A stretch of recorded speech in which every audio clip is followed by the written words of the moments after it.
From time to time, we like to look back on how New York has changed over the years. A new book of photographs does just that. A Falling Off Place documents the transformation of Lower Manhattan from a working man's neighborhood to downtown's rebirth after 9/11. Photographer Barbara Mensch started taking photos of the Fulton Fish Market back in the 1980s. She's with us now to share more about her work. Good morning to you. So good to see you. Thanks for having me. Your photos in the book are arranged by the decades. The 1980s were a very different time. What was it like for you as a woman to shoot at the Fulton Fish Market? Well, you have to remember that back in the 80s, there was virtually no one living in the warehouses in Lower Manhattan. The only people that were there were some artists. I represent the second wave of pioneer artists who moved down to these warehouses that were no longer available for industrial commerce. So, to answer your question, it was a treasure trove of visual images, but it was not a place where people with cameras were welcome. So, as a result, it took me a very long time to have the opportunity to photograph the operations in the fish market. And there were a lot of political reasons to go along with that. Hard work paid off because we're looking at some of the images now. Incredible. 1990 set the stage for gentrification and the eventual end of the fish market. So how did the neighborhood react to all of that? Well, I can't talk for the neighborhood. You have to remember that the politics of Lower Manhattan are extremely complicated. But the issue really had to do with the fact that Mike Bloomberg, or if we're talking about the 90s, we're talking about a time of great uncertainty in Lower Manhattan. There were a lot of fires and floods, and people needed to, we needed to expand New York and find new places for people to live and to grow their families. One photo taken back in the 90s shows how vulnerable the neighborhood is to flooding. Now, with climate change, do you worry about what could happen to Lower Manhattan? Yes, we worry a lot. And in fact, what really bothers me more than anything, even though we have certain plans, you know, people, brilliant minds have been putting together all kinds of plans to address the rising sea level problem that will happen eventually.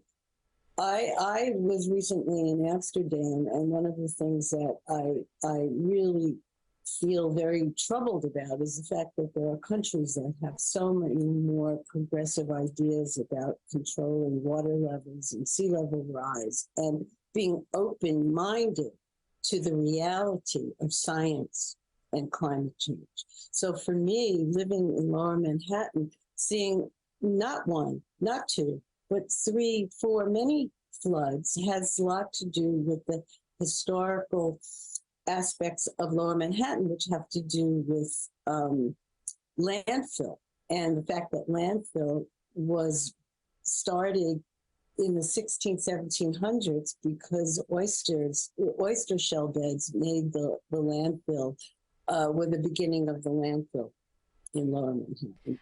We were looking at those pictures, and the World Trade Center towered over Lower Manhattan until it was destroyed on 9/11. Your book showcases the grandeur of the towers, but also that chaos of that terrible day. What's it like for you to see your images now?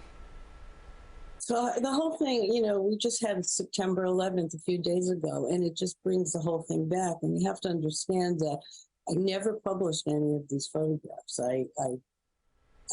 I put them away, and I didn't want to look at it because I'm a resident of that area. So it brings the whole experience back, and the fact that the work that I do is so connected to the historical record, and people do not have memories anymore. We're consumed with social media, being distracted on a constant basis. So resurrecting these photographs was it's a painful experience, but also one in which it showed me that I had such an attachment and love for the area. At night, I used to go around and take pictures. And of course, my young son and I were in the early, after the September 11th, we couldn't stay home, so we were staying at other people's houses, homes, apartments. So that's where I was able to get some of those photographs. Look, the one thing about photography is that it's a record. It's a permanent record. That is the first thing we think about when we think about the whole idea of photography.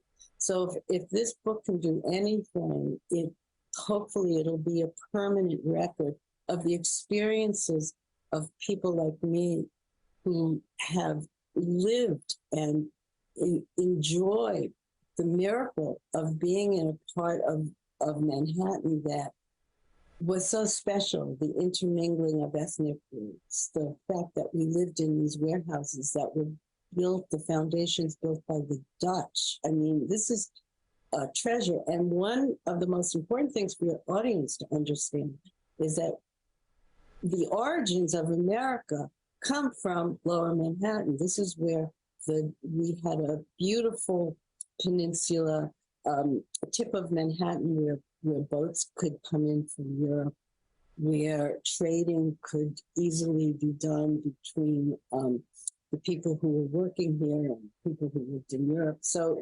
the expansion of America really did start in Lower Manhattan. Well, photographer Barbara Mensch, thank you so much for talking with us. We so appreciate it. Thank you. Thank you. Okay, bye-bye.